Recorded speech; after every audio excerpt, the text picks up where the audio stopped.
Vamos a Santiago, capítulo 1. Respecto a cuándo se escribieron las cartas del Nuevo Testamento, hasta donde sabemos, Santiago fue probablemente el primer libro de los 27 libros del Nuevo Testamento que se escribió. Y es significativo que el primer libro, si realmente fue el primero del Nuevo Testamento, se haya escrito antes de los evangelios. Los evangelios fueron escritos más tarde. Al menos Marcos creo que se escribió unos 2 años después de Santiago. Y si este es el primer libro del Nuevo Testamento, es interesante que hable sobre la fe que produce obras. Ese es el tema de este libro, la fe que produce obras. Creo que Santiago vio que mientras se predicaba la fe durante esos 20 años, desde el día de Pentecostés, de lo cual él escribió en este libro, él pudo ver cómo tanta gente, al igual que hoy, había malinterpretado la fe. Ellos pensaban que la fe era que ya no importaba cómo vivieran, con tal de que creyeran en Jesús. Así que Santiago tuvo esta carga, inspirado por el Espíritu Santo, de escribir sobre la fe, diciendo que la fe debe producir obras. En el capítulo 1, Santiago habla de cómo la fe nos da la victoria sobre la tentación. En el capítulo 2, habla de cómo la fe produce amor por todos los hombres, para que no seamos parciales con nadie. En el capítulo 3 dice que la fe hace que tu lengua esté controlada y que tu hablar sea lleno de gracia. Y en los capítulos 4 y 5, Santiago dice que la fe nos separa del espíritu del mundo y traerá pureza y paciencia a nuestras vidas. Así que trata varios temas en estos capítulos, todos basados en la fe. Y está tratando de decir que si tu fe no produce estas cosas, entonces tu fe no es real. Es como la prueba de un billete. Recibes un billete de 500 rupias del banco y vas al banco central para verificar si es auténtico. Ellos lo pasan por una máquina y dicen, sí, es verdadero, o no, es falso. Es bueno saberlo ahora, porque vas a acumular riqueza y quieres saber si es real. Hablamos mucho de fe, fe y fe. Aquí tienes una revisión gratuita. Llévala a Santiago y comprueba si tu fe es verdadera. Así que veamos esta carta con eso en mente. Primero, él habla de la prueba de nuestra fe. ¿Quieren saber si el billete que tienen es auténtico o si su fe es real? Muy bien. Número 1. Hermanos míos, tengan por sumo gozo cuando se encuentren en diversas pruebas. Santiago 1, verso 2. Si tu fe es genuina, cuando entres en una prueba, podrás decir, bueno, alabado sea el Señor. Eso es como poner el billete bajo la máquina para ver si es real. ¿Tienes miedo de la prueba? ¿Tienes miedo de poner el billete en la máquina porque quizás descubras que es falso o que es una imitación? ¿No es mejor saberlo ahora? Antes de seguir acumulando más billetes así, ¿no es mejor saber ahora si tu fe es falsa? A mí me gustaría que hubiera un terremoto cuando estoy poniendo el fundamento de una casa, no después de haberla terminado. Quiero saber desde el principio si el fundamento es fuerte. Eso es bueno. Es una prueba. Si Dios te trae una prueba, puede decir, alabado sea Dios. Eso muestra si tienes fe o no. Por eso dice, tengan por sumo gozo cuando se encuentren en diversas pruebas. Y si el fundamento tiene fallas, es bueno que lo descubras antes de haber construido muchos pisos porque ahora mismo puedes rectificarlo. Cuanto antes pases pruebas en tu vida, mejor será para ti, para que descubras si tu fe es genuina o no. Puedes decir, confío en el Señor, pero cuando entras en una pequeña dificultad financiera, comienzas a preocuparte y a quejarte. O te enfermas un poco y empiezas a cuestionar el amor de Dios. O quizás recibes alguna oposición del hombre y te desanimas y pierdes la fe. Entonces descubres que tu fe no era realmente genuina. Así que tengan por sumo gozo cuando se encuentren en diversas pruebas, sabiendo que la prueba de su fe produce paciencia. Verso 3. Esa es la prueba de tu fe. Vimos en Hebreos que la fe y la paciencia van juntas. Son como las dos piernas en las que nos apoyamos, fe y paciencia. Siempre necesito paciencia, perseverancia junto con mi fe. Y si permito que esta perseverancia complete su obra en mí, me hará perfecto y completo sin que falte nada. Verso 4. Considera esta meta, perfectos y completos sin que falte nada. ¿Quieres llegar allí? El camino es a través de las pruebas. No hay otra manera de llegar a ese punto donde eres perfecto, completo, sin que te falte nada. Yo no he llegado ahí todavía. Así que tengo que pasar por más pruebas en mi vida. Perfecto, completo, sin que falte nada. Encuentro que muchas cosas me faltan incluso hoy. Pero si he adquirido algo es porque he pasado por muchas pruebas. Pero tengo mucho más por pasar para alcanzar esa meta de perfecto, completo, sin que me falte nada. Haz de esto tu meta. Esta es la meta de Dios para ti. Y no puedes llegar a ella si no atraviesas la prueba donde tu fe es examinada. No te desanimes si descubres a través de alguna prueba que tu fe no era genuina. Da gracias a Dios por mostrártelo y pídele que te dé una fe genuina y Dios te la dará. Así que en esas pruebas, cuando te falte sabiduría, ¿qué debes hacer? Ve a Dios y dile, Señor, necesito sabiduría. Versículo 5. Quizá tus padres te estén tratando mal y necesitas sabiduría para saber cómo responderles de una manera piadosa. O tal vez los enemigos del Evangelio te estén causando problemas. ¿Sabes qué necesitas? Sabiduría. ¿Y qué debes hacer si te falta sabiduría? Pídela a Dios. Y aquí hay una palabra alentadora. Una traducción de la Biblia dice, Dios no te reprochará por pedirla. ¿Sabes lo que significa reprochar? Creo que todos hemos recibido regaños de nuestros padres, o especialmente de los maestros. Ellos son expertos en regañar. ¿Por qué hiciste esto? ¿O por qué no hiciste lo otro? Todos hemos experimentado eso. Pero aquí dice que Dios nunca regaña. ¿Sabes que Dios nunca regaña a nadie? Él nos corrige, pero nunca nos regaña. Un padre piadoso corregirá a sus hijos, pero no los regañará. Regañamos a las personas cuando las menospreciamos. Pensamos que son tontas o torpes, pero Dios nunca hace eso. Él dirá, lo que hiciste está mal, hijo mío. Tengo que disciplinarte para enseñarte una lección, pero voy a darte sabiduría. Dios siempre es tan gentil y bondadoso. Así que Dios nunca te regañará. Si te falta sabiduría en alguna situación, ve a Dios. Él no te regañará, Él te la dará. Pero hay una condición. Cuando vayas a Dios, debes pedir con fe. Porque si no pides con fe, el verso 6 dice que eres semejante a una ola del mar, movida por el viento y echada de un lado a otro. ¿Has visto en la playa cómo las olas llegan a la orilla y luego retroceden y vuelven a venir?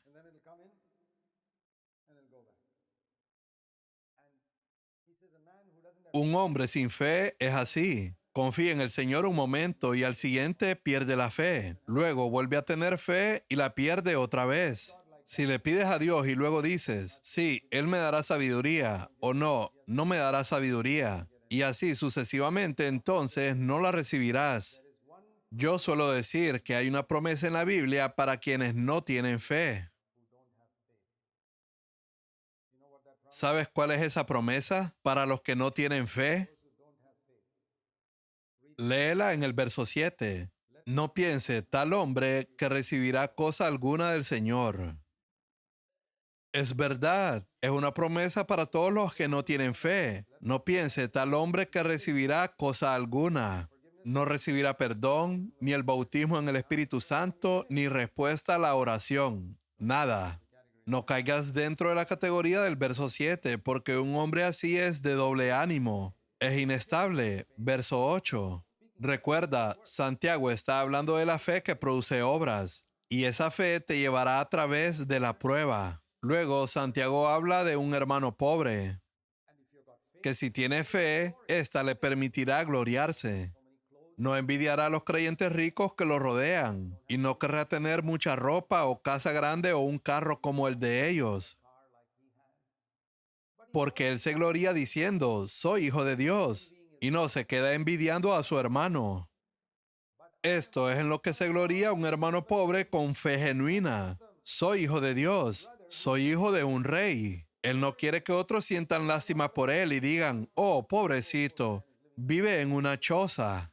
No, él dice, soy hijo del rey, soy siervo del Señor, tengo dignidad. Y en realidad soy más rico que todos ustedes, porque tengo riqueza allá arriba en el cielo. Esa es la postura de un hermano pobre que tiene fe. De la misma manera, un hermano rico con fe mirará todas sus propiedades, su casa, su carro, su gran cantidad de ropa y dirá, todo esto pasará como la hierba. Un día está allí, pero al siguiente desaparece. Todas estas cosas que poseo pasarán. Verso 10. Así que seas pobre o rico, aquí te dice lo que debes decir. Si eres pobre, gloríate en tu alta posición en Cristo. Si eres rico, sigue diciéndote a ti mismo que tu ropa, tu casa, tus propiedades, tu carro y todo lo que tienes desaparecerá un día, como la hierba. Pues se levanta el sol con su calor y seca la hierba, cuya flor se cae y su bella apariencia se desvanece. Verso 11. De igual manera, también se marchitará el rico en medio de sus negocios. Si una persona rica vive para su riqueza terrenal, entonces él mismo se desvanecerá junto con todas sus riquezas algún día. Pero si es rico y no vive para su riqueza terrenal, entonces cuando su riqueza terrenal desaparezca, él permanecerá. Otra característica de un hombre que tiene fe es que persevera bajo la prueba. El pasaje continúa hablando sobre este tema, pero ahora en un contexto diferente. Ahora está hablando de la tentación de pecar. Las pruebas anteriores de las que habló eran dificultades en nuestra vida. Ahora él habla sobre la tentación a pecar. Dice el verso 12, bienaventurado el hombre que persevera bajo la prueba, porque recibirá la corona de vida que Dios ha prometido a los que lo aman. Eso nos enseña que si amas al Señor, resistirás la tentación. Y cuando una tentación llega, no preguntes, Dios, ¿por qué me enviaste esta tentación a mí? Porque Dios nunca la envió. Dios no tienta a nadie. En el verso 13 lo dice claramente. Nadie diga cuando sea tentado, soy tentado por Dios. Él no tienta a nadie. ¿Quién te está tentando entonces? El diablo nos tienta. Pero Él lo hace porque dentro de nosotros hay deseos que coinciden con los deseos del diablo.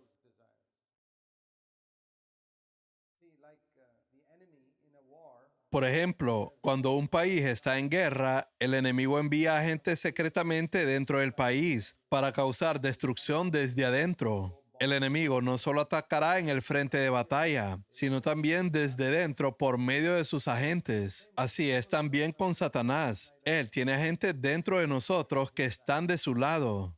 Tienes que identificar esos agentes que son los deseos pecaminosos de tu carne. Tienes deseos que no son piadosos y no los eliminas de tu vida. Esos deseos están del lado del enemigo y siempre serás tentado por ellos. Así que si matas a los agentes del enemigo dentro de ti, serás fuerte para luchar contra Satanás en el campo de batalla.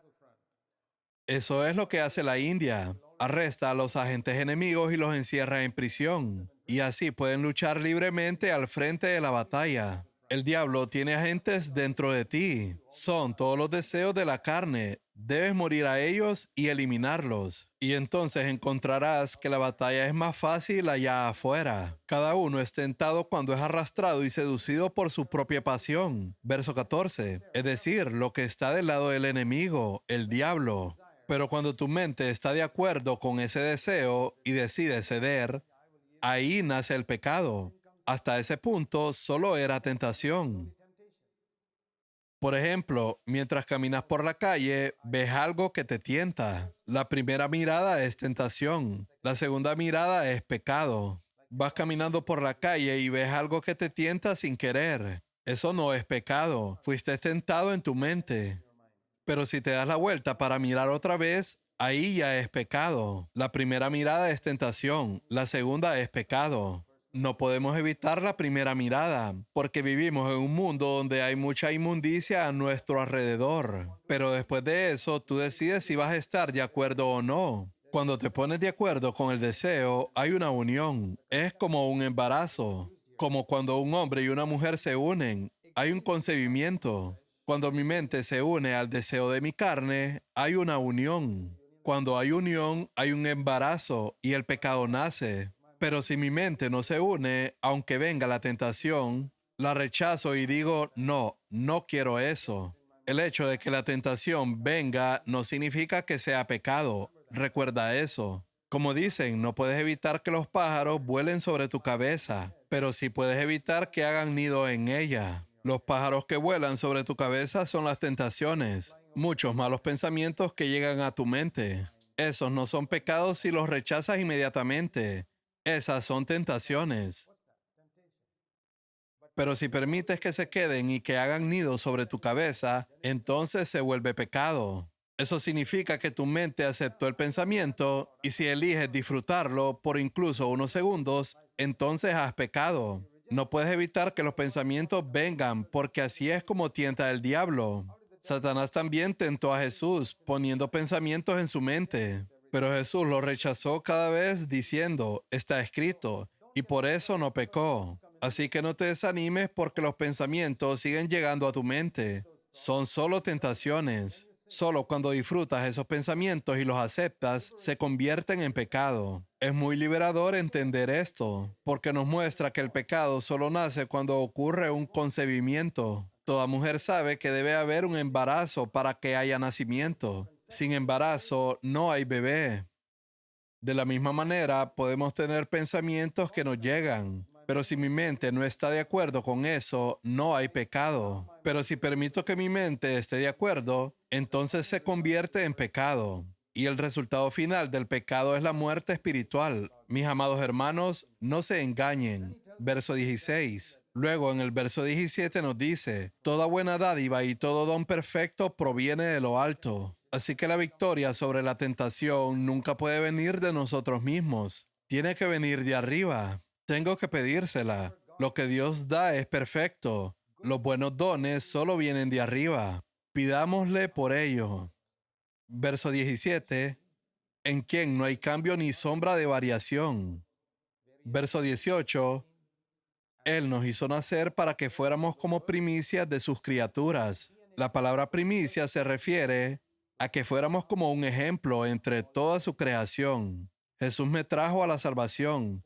Hemos nacido de nuevo para que podamos ser ejemplos en la creación. Y si esa es la voluntad de Dios, ¿no me ayudará Él a vencer el pecado para que yo pueda ser un ejemplo para la creación? Ciertamente lo hará. A cualquiera de ustedes que sienta que Dios no lo ayudará a vencer el pecado, les digo que lo hará. Ustedes son la primicia de la creación. Están llamados a ser un ejemplo en toda la creación. Y podrás decir, Señor, ¿cómo puedo ser un ejemplo si no me ayudas? Aquí estoy en este lugar solitario y estoy luchando por vivir una vida santa. Por favor, ayúdame. Y Dios ciertamente te ayudará. Luego, Santiago habla acerca de nuestra manera de hablar en el verso 19. Todo hombre sea pronto para oír, lento para hablar y lento para la ira. La mayoría de nosotros somos lo contrario. Somos lentos para escuchar y prontos para hablar. Ahora bien, si siguen este versículo, creo que les será de ayuda para vencer la ira. Y para cualquiera de ustedes que tenga un gran problema con la ira y no pueda controlar su lengua, quiero darles un consejo que puede ayudarles a vencerla. Cuando las personas estén hablando, aprendan a escucharlas. No las interrumpan para dar su opinión. En una conversación normal, mucha gente tiene este hábito. Alguien está hablando y enseguida sienten que deben dar su opinión. Esperen, solo escuchen. Sean prontos para oír y lentos para hablar. Y poco a poco se volverá un hábito. Pronto para oír, lento para hablar. ¿Saben qué sucederá en su vida? También serán lentos para enojarse. Así que prueben esta receta y verán que si su enfermedad no ha sanado, sanará. Cuando somos lentos para hablar, seremos lentos para enojarnos. Además, Santiago continúa diciendo que no podemos esperar cumplir los propósitos de Dios enojándonos. La ira del hombre no lleva a cabo la justicia de Dios. Si vas a la iglesia y estás enojado con la gente, eso no logrará la justicia de Dios. La ira nunca logra la justicia de Dios. Es la preocupación por la gracia de Dios lo que cumplirá su justicia. Versículo 21. Por lo cual, desechando toda inmundicia y todo resto de malicia. Eso significa que aun cuando crees haber desechado toda la inmundicia, todavía queda algo en el fondo. Es como si estuvieras tomando café en una taza y dijeras, este café está horrible, voy a tirarlo. Y lo vacías en el fregadero. ¿Crees que la taza queda limpia? ¿Qué piensas?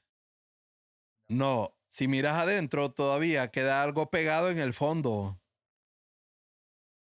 Desechas la inmundicia, pero aún queda un resto de malicia. Nuestro corazón y el alma son así. Piensas, sí, ya confesé todo mi pecado, pero espera. Pídele al Señor que te muestre y verás que quedó algo adentro. Límpialo. No seas tan rápido en decir, ya confesé todos mis pecados, ya hice todas mis restituciones. Mejor pídele a Dios que te muestre. Aún después de desechar lo que sabes que es impuro, encontrarás que queda algo. Versículo 21. Reciban ustedes con humildad la palabra implantada, que es poderosa para salvar sus almas. Verso 22. Sean hacedores de la palabra y no solamente oidores. Los que solo oyen pero no hacen son como alguien que vio su rostro en el espejo, vio que estaba sucio y no lo lavó.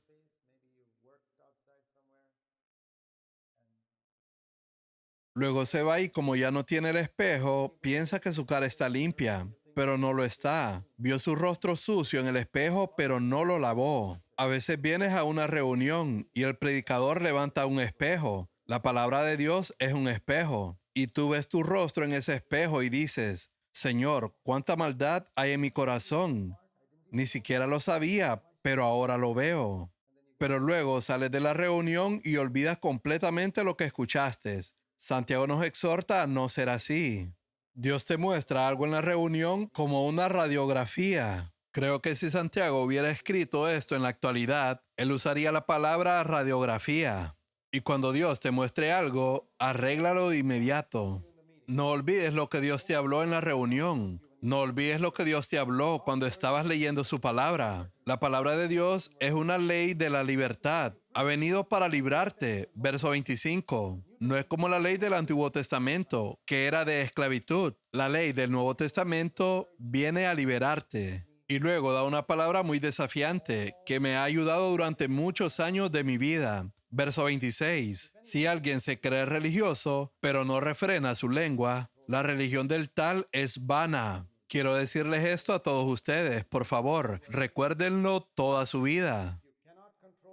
Si no puedes controlar tu lengua, tu piedad vale nada. Dice ahí que es inútil. Inútil significa que vale nada. Toda tu obra para el Señor no vale nada si no puedes controlar tu lengua. Es muy importante que controlemos nuestra lengua si decimos ser creyentes, porque muy a menudo damos un mal testimonio porque no controlamos nuestra lengua. E incluso cuando le decimos algo a alguien, se lo decimos de una manera muy dura.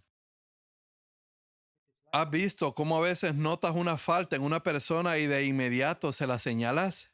Es parte de nuestra naturaleza. Lo he visto muchas veces. Tal vez cometí un pequeño error en algo que dije en una reunión y al final de la reunión alguien vendrá a mí. No dirá ni una sola palabra de toda la bendición que recibió de esa reunión. Solo dirá, hermano, eso que dijiste está mal. Y yo respondo, estoy de acuerdo, tienes razón, me equivoqué, pero siento pena por él, porque eso fue lo único que obtuvo de la reunión. Todo lo que recibió de la reunión fue que vio un detalle incorrecto. Nuestra naturaleza es así. Incluso en nuestra manera de hablar, tendemos a encontrar fallas en lugar de apreciar. Es nuestra naturaleza. Y si no permites que el Espíritu Santo transforme tu naturaleza, tu utilidad para Dios también será nula. Controla tu lengua. Pídele al Espíritu Santo que te ayude a controlarla. Y permíteme parafrasear el verso 27. El verdadero cristianismo no es solo asistir a reuniones, cantar canciones, leer la Biblia y aumentar en conocimiento bíblico. Es algo práctico. Es cuidar de los que están en necesidad, como los huérfanos y viudas. Ayudar a los que están en necesidad y en aflicción. Ahora, si una viuda o un huérfano está bien económicamente, no tienes que preocuparte por ellos, pero si están en aflicción, debemos cuidarlos. El cuidado de los pobres y desamparados es una parte fundamental del verdadero cristianismo. Un verdadero siervo de Dios buscará servir a los más pobres que a los ricos. Visitará más iglesias pobres, más que iglesias ricas. Irá más a iglesias de aldeas que a iglesias de ciudades. Irá donde la gente no puede darle dinero antes que donde sí pueden darle dinero. Eso es verdadero cristianismo, cuidar a los pobres. Tendrá comunión con hermanos pobres más que con hermanos ricos. Buscará la comunión con los pobres y los humildes más que con las personas grandes y poderosas. Pero, ¿vemos eso en los obreros cristianos de hoy? Es extremadamente raro. Hay muy pocos verdaderos siervos del Señor hoy, pero tú mismo puedes ser uno de ellos. Decide que vas a cuidar de los débiles y pobres de la iglesia. Al mismo tiempo, mantente completamente sin mancha del mundo. Esto es el verdadero cristianismo. El verdadero cristianismo es una vida que cuida de los pobres y se mantiene a sí misma sin mancha. En el capítulo 2, Santiago continúa hablando sobre mostrar parcialidad hacia los ricos. ¿Cómo tratas a los ricos y a los pobres en la iglesia? Porque si en su congregación entra un hombre con anillo de oro y ropa lujosa y le dicen, siéntate tú aquí, en buen lugar. Y también entra un pobre con vestido sucio y a él le dicen, quédate allí de pie o siéntate aquí a mis pies. Y Santiago dice, ¿no son ustedes malvados cuando hacen eso? Cuando en la iglesia tratan a un hermano rico con tanto honor y al hermano pobre lo tratan con desprecio, no eres un siervo de Dios. Quien desprecia a los pobres es igual que cualquier persona mundana que también trata con favor solo a los ricos. ¿Sabes cuánto de esto hay en la iglesia? Muchísimo. En mi día de juventud, cuando visité diferentes iglesias, en todas las denominaciones vi una cosa.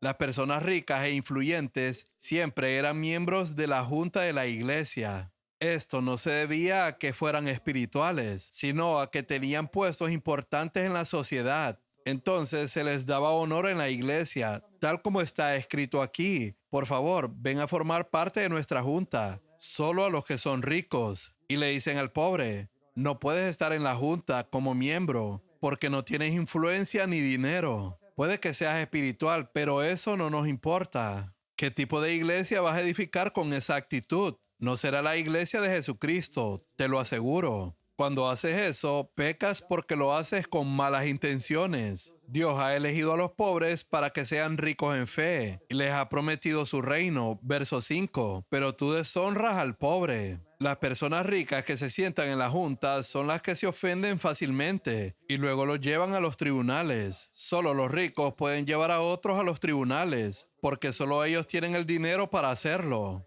Los pobres no tienen dinero para demandar a nadie.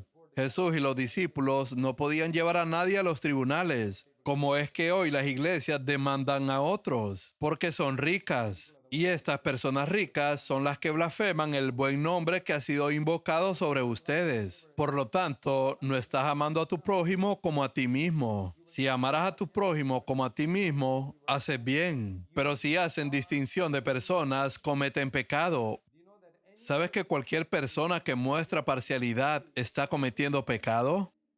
Es un pecado mostrar parcialidad en la iglesia o en cualquier lugar. Y no puedes compensar eso haciendo cosas buenas en otras áreas. Por ejemplo, si no cometes adulterio, pero sí cometes asesinato, como dice en el verso 11, ¿acaso no eres pecador? Por supuesto. De la misma manera, dice que la parcialidad Es un pecado como el adulterio y el asesinato. Ese es el punto. Así como el asesinato es pecado y el adulterio es pecado, la parcialidad también es pecado. ¿Qué pensaría de un pastor que comete asesinato y adulterio? Yo pienso exactamente lo mismo de un pastor que muestra favoritismo hacia una persona rica. ¿Qué pensaría de un predicador que vive en el asesinato y el adulterio? Diría que un predicador que muestra parcialidad hacia los ricos es tan malo como un predicador que comete asesinato o adulterio. No hay diferencia. Así que él dice, tengan cuidado. Santiago 2, versos 12 y 13. Aquí nos advierte sobre juzgar a las personas por su apariencia externa, ya sean ricos o pobres. Cuando haces eso, actúas sin misericordia y estás siendo despiadado con ese hombre pobre. No seas despiadado con los pobres y con aquellos que quizás han caído en pecado. Porque habrá juicio sin misericordia contra aquel que no hace misericordia. Verso 13. Cuando alguien te haga daño y no quieras perdonarlo, recuerda Santiago 2, verso 13. Si no muestras misericordia a esa persona, un día Dios no te mostrará misericordia a ti. Cuando alguien me hace daño, escucho dos voces surgiendo en mi corazón. Júzgalo y sé misericordioso con él. ¿Cuál de esas voces va a ganar?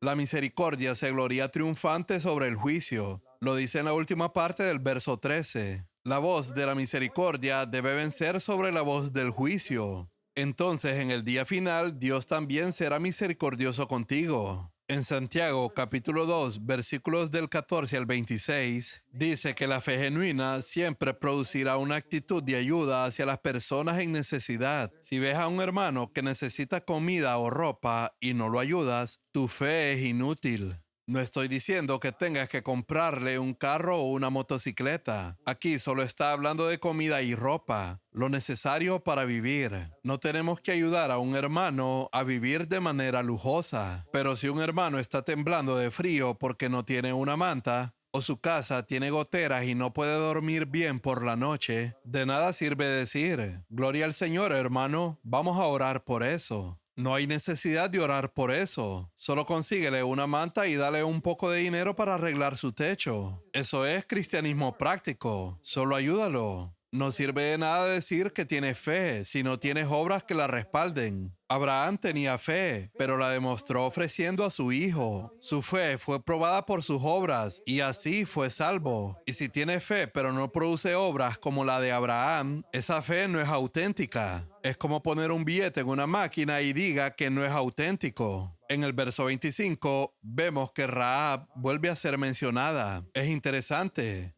Rahab, la ramera, se menciona al menos 3 veces en el Nuevo Testamento, en Mateo, Hebreos y Santiago. Y aquí hay un versículo maravilloso. Podríamos decir que es el versículo central de esta epístola. El versículo 26. Porque tal como el cuerpo sin el espíritu está muerto, así también la fe sin obras está muerta. En otras palabras, las partes del cuerpo humano pueden compararse con la doctrina correcta. Y puedes tener todas las partes del cuerpo, toda tu doctrina correcta, pero si no tienes aliento, estás muerto. De la misma manera, tu fe puede tener muchas cosas correctas en cuanto a doctrina, pero si no produce obras, esa fe es inútil. Santiago capítulo 3 es el gran capítulo en la Biblia que habla acerca del uso de la lengua. El libro de Proverbios también habla mucho sobre ser sabio en nuestra manera de hablar. En el día de Pentecostés fueron lenguas de fuego las que posaron sobre las cabezas de las personas. No sé si se ha enfatizado lo suficiente en el cristianismo la importancia de nuestra manera de hablar y del cuidado que debemos tener al hablar. Quiero animarlos a todos. Si en verdad quieren servir a Dios, tomen muy en serio el controlar su lengua. Creo que el fracaso en esta área es una de las razones principales por las que muchos predicadores no tienen una palabra de Dios cuando hablan. Son 2 razones.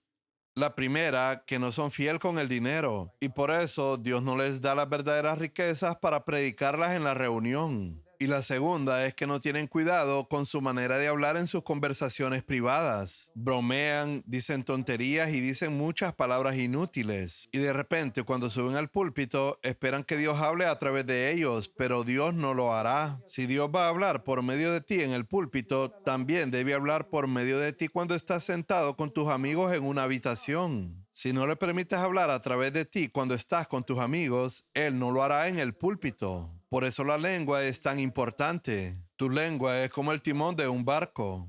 Verso 3. O como el freno que se pone en la boca de los caballos. ¿Has visto una imagen de un caballo salvaje sin control? Esos caballos que tiran de carretas tienen un freno y una correa en la boca, con las que el conductor dirige la carreta hacia un lado o hacia el otro.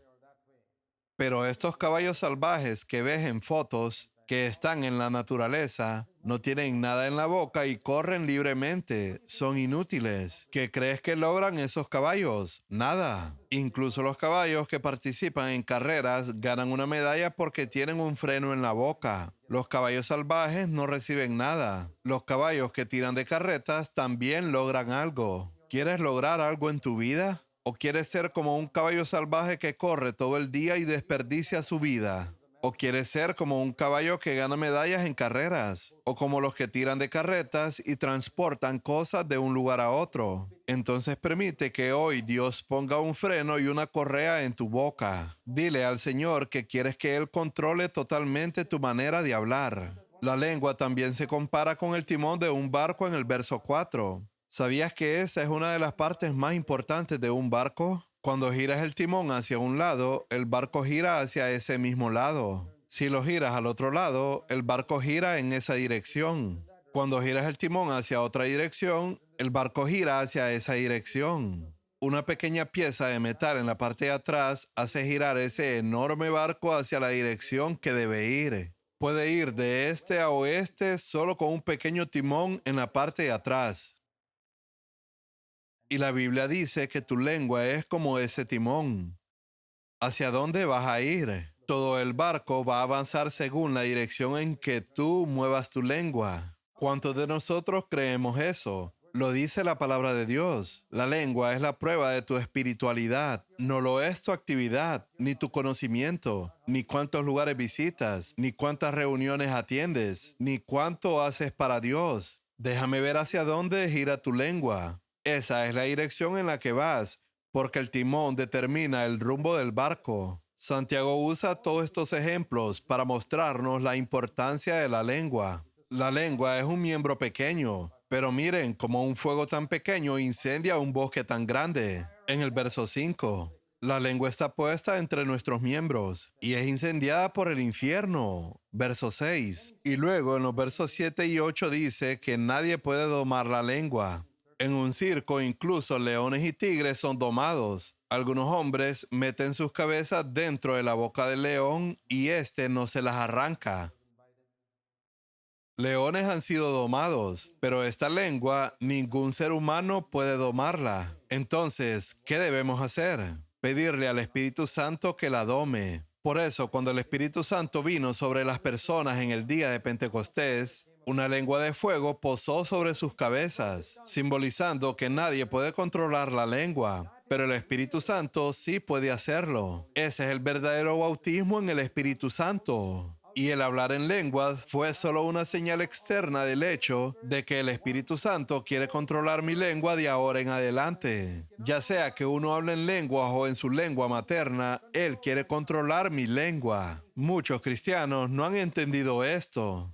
Es una tragedia que hoy muchas personas que hablan del bautismo en el Espíritu Santo no hablen sobre el control del Espíritu Santo sobre su lengua materna, sino solo sobre otras lenguas. Hay algo que no está bien allí. Es una falsificación. Creo que es un espíritu falso el que está operando en muchas de estas iglesias, porque les da otras lenguas a estas personas, pero ellos no pueden controlar su lengua materna. ¿Qué tipo de Espíritu Santo es ese? Recuerdo que cuando el Espíritu Santo vino sobre mí y hablé en otras lenguas, también empezó a controlar mi lengua materna. Por eso sé que era el Espíritu Santo y no otro espíritu. Aplica esta prueba. Si hablas en otras lenguas, pero no puedes controlar tu lengua materna, hermano o hermana, ese debe ser otro espíritu. Renuncia a eso y di, no quiero ese espíritu. Quiero al espíritu que me ayude a hablar en otras lenguas y a controlar mi lengua materna. Hay mucho engaño y falsificación. Pon el billete bajo la máquina. Y si la máquina te dice que es falso, acéptalo. Si te dice que es otro espíritu, acepta que es otro espíritu. No es el Espíritu Santo. Entonces, solo el Espíritu Santo puede domar la lengua. ¿De qué sirve bendecir al Señor en la reunión y luego maldecir a los hombres después en la reunión? Versículo 9. No debería ser así. En el capítulo 3, verso 13, habla del hombre sabio diciendo que demuestre por su buena conducta sus buenas obras en la mansedumbre de la sabiduría. Y luego menciona dos cosas que nunca se pueden encontrar en alguien que es sabio. ¿Cómo puedes saber si eres un hombre o una mujer sabia? En el verso 14 se mencionan dos cosas. La primera es celos amargos. Y la segunda, ambición personal. Si sientes envidia de otros, no eres sabio, sin importar cuánto conocimiento bíblico tengas. Y si tienes ambición personal y quieres demostrar que eres mejor que otros, que puedes predicar y orar mejor que otros, si envías informes para mostrar que tu iglesia es mejor que la de otros, que tu obra es mejor y que tú trajiste más personas al Señor, hermano, eso es ambición personal. Eso no es sabiduría. Esa es una sabiduría que viene de abajo. Lo dice el verso 15. Esta sabiduría no es la que viene de lo alto, sino que es terrenal, natural, diabólica. Esto está relacionado con el cuerpo, el alma y el espíritu. Terrenal, anímico y diabólico. Ese es el significado aquí. Cuerpo, lo terrenal. Alma, lo anímico. Y espíritu, lo diabólico. Luego, en el verso 16, Santiago habla nuevamente de los celos y ambición personal.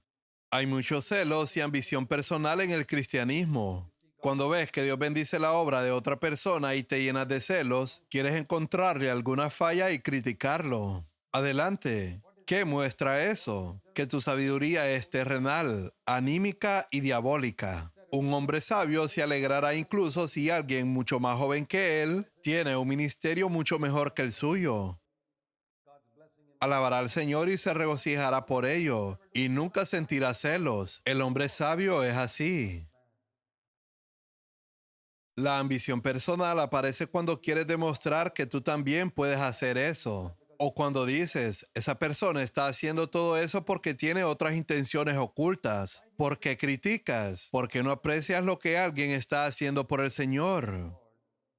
Incluso si no estás de acuerdo con todo lo que tú crees. Hace mucho decidí que voy a alegrarme cuando otros hagan algo para el Señor. Su juez es Dios. Él los juzgará después que mueran. Yo no tengo que juzgarlos. Solamente los encomiendo al Señor y digo, Señor, no lo sé, pero te alabo porque está llevando personas a Cristo. Muchos de los grandes siervos de Dios hoy, y por grandes me refiero a muy conocidos. Ser muy conocido no te hace grande a los ojos de Dios. Hay muchos siervos muy conocidos que están siendo usados para llevar a muchísimas personas a escuchar el Evangelio. Miles de personas van a sus reuniones y oyen el Evangelio, escuchan acerca de Jesús.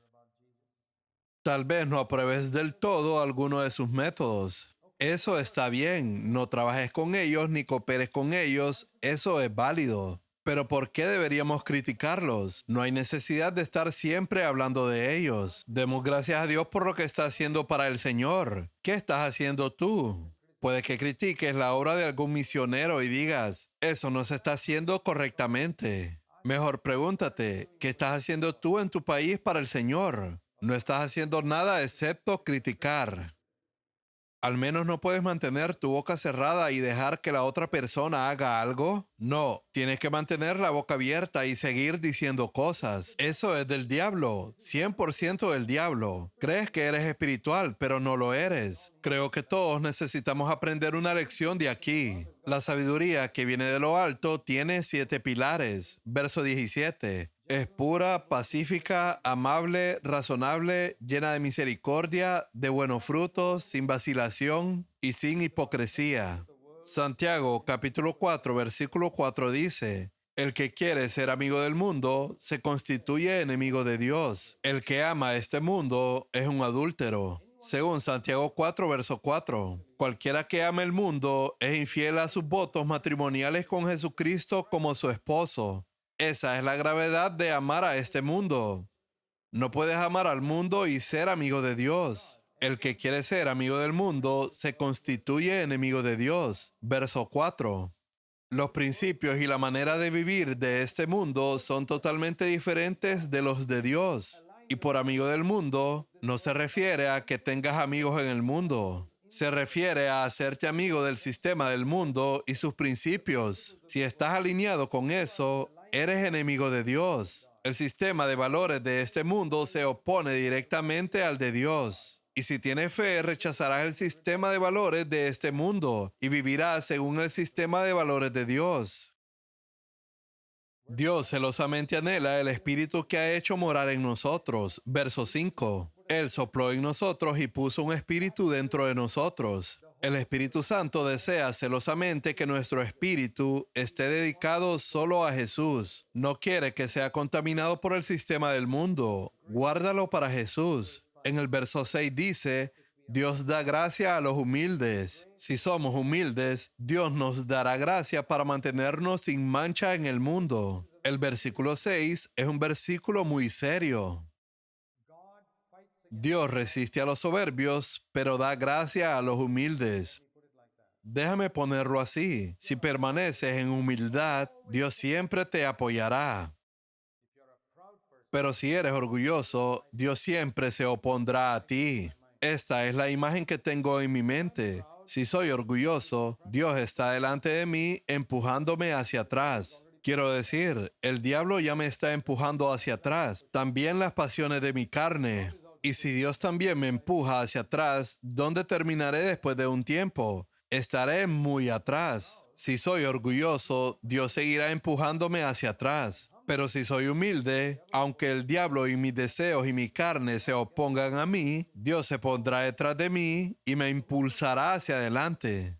Entonces, ¿quién va a crecer espiritualmente? El que es humilde. Por eso, solo decir que los 3 secretos de la vida cristiana son humildad, humildad y humildad. Apréndelo, porque Dios respalda poderosamente a los humildes. Cada vez que tengas pensamientos de orgullo como soy tan inteligente, sé mucho de la Biblia, Dios me usó. Hermano, ten cuidado. Si no eres cuidadoso, Dios empezará a resistirte. Humíllate siempre delante de Dios y dale a Dios la gloria y el crédito de todo. Esto es lo más importante. La humildad. Sométanse a Dios, resistan pues al diablo. Si intentas resistir al diablo sin someterte a Dios, vas a tener problemas. Acérquense a Dios y Él se acercará a ustedes. Humíllense en la presencia del Señor.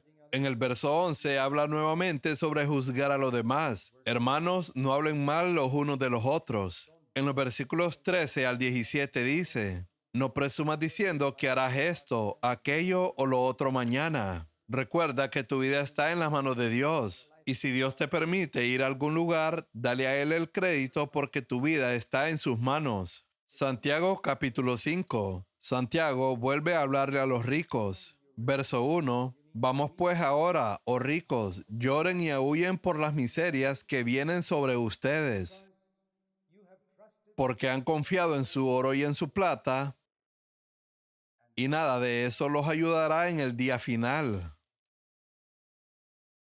¿Y cómo hicieron tanto dinero?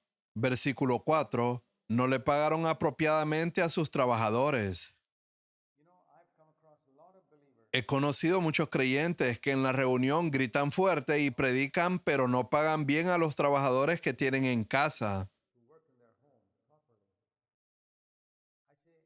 Yo puedo saber si eres un hombre de fe por el salario que le pagas a los trabajadores que tienes en casa.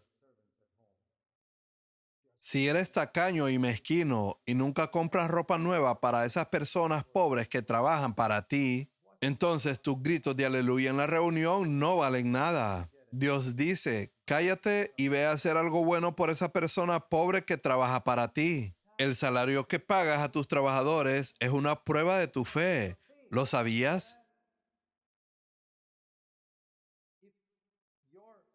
Si eres tacaño y miserable en tu actitud hacia los pobres, tu fe no vale nada. Si no le pagas bien a tus trabajadores y por eso tienes más dinero en el banco, habrá una maldición sobre ese dinero. Consumirá tu carne como fuego. Versículo 3. Ese dinero que has acumulado en el banco porque no le pagaste bien a tus trabajadores se pudrirá y te traerá lepra. Eso es serio. Y dice que el clamor de esa gente pobre ha llegado a Dios. Él lo ha escuchado. Señor, mira cómo me trata este creyente. No me paga adecuadamente. Y hay mucho de eso en estos días. Luego, Santiago habla de los que están sufriendo. Los anima a esperar pacientemente la venida del Señor, como el labrador espera la cosecha. Verso 7. Tú también espera. El Señor te recompensará. Sean también ustedes pacientes, fortalezcan sus corazones, no se quejen unos contra otros, que Él juzgue a esa persona. El juez está a la puerta, vendrá en cualquier momento y juzgará a quienes te hacen daño. No te quejes contra ellos. Cuando estemos afligidos, debemos mirar el ejemplo de los profetas que sufrieron con paciencia. Luego nos recuerda el ejemplo de Job en el verso 11, cuánto sufrió con paciencia y finalmente Dios lo bendijo. Si tú también tienes que pasar por sufrimientos porque otros te maltratan o te oprimen por ser pobre y necesitado, no te preocupes, sé fiel y un día Dios vendrá y se ocupará de todo eso y te bendecirá el doble. Podemos ver que Santiago tenía una gran preocupación por la gente pobre. Luego habla de no jurar, que tu sí sea sí y tu no sea no. Algunas exhortaciones finales. Verso 13. ¿Sufre alguien entre ustedes? Que haga oración. ¿Está alguien alegre? Que cante alabanzas. ¿Está alguien entre ustedes enfermo? ¿Qué se debe hacer? Que llame a los ancianos de la iglesia y que ellos oren por él, ungiéndolo con aceite, símbolo del Espíritu Santo, en el nombre del Señor. Y digan, este cuerpo es el templo del Espíritu Santo. Señor Jesús, cuida de tu templo. Presérvalo sano en el nombre de Jesús y que experimente el poder de la resurrección. La oración de fe restaurará al enfermo. Yo creo en la sanidad, aunque a veces no sé por qué la sanidad no ocurre. Sé que algunas veces he orado por personas y han sido sanadas, y otras veces he orado y no han sido sanadas. Y he dicho, Señor, ¿por qué ocurrió eso? Y el Señor me dice, hay cosas en sus vidas que no conoces. Y digo, está bien, lo dejo en tus manos. Mi deber es orar, porque a veces la sanidad puede no llegar debido a algún pecado. Por eso se anima al enfermo a confesar su pecado para que pueda ser sanado. No toda enfermedad se debe al pecado, pero algunas enfermedades permanecen por causa del pecado. Y si no confiesas esos pecados, no importa cuántos ancianos vengan y te unjan con aceite, nunca serás sanado. Tienes que confesar ese pecado. A veces una sola oración no es suficiente. Tienes que seguir orando como Elías. Él oró fervientemente y no llovió. Luego volvió a orar con la misma intensidad en los versos 17 y 18. El contexto aquí es orar por sanidad. Él enviaba a su siervo después de orar para ver si había alguna señal de lluvia. Es como decir, ¿ya se sanó? No, está bien, oremos otra vez. ¿Cuánta gente ora así? La mayoría ora solo una vez. Y cuando la respuesta no llega, dicen, quizás no sea la voluntad de Dios. Elías no dijo, no es la voluntad de Dios. A veces Dios quiere que perseveremos en la oración. Debemos ser fervientes y decir, Señor, ¿por qué debo estar enfermo? Quiero estar sano para servirte. Voy a orar constantemente, porque sé que me sanarás para que pueda servirte. Ora eso en un momento de enfermedad. No estoy diciendo que todas las enfermedades serán sanadas, pero creo que Dios quiere que estemos fuertes y saludables para servirle. Los que esperan en el Señor renovarán sus fuerzas. Los jóvenes se cansarán, pero los ancianos se levantarán con alas como de águilas, porque esperan en el Señor para recibir fortaleza. Sea alguien que siempre espera en el Señor. Como palabra final, Santiago nos anima a trabajar con aquellos que sabemos que se han desviado de la verdad para guiarlos de vuelta al Señor. Así que manifestemos nuestra fe por medio de las obras que Santiago nos ha descrito. Oremos.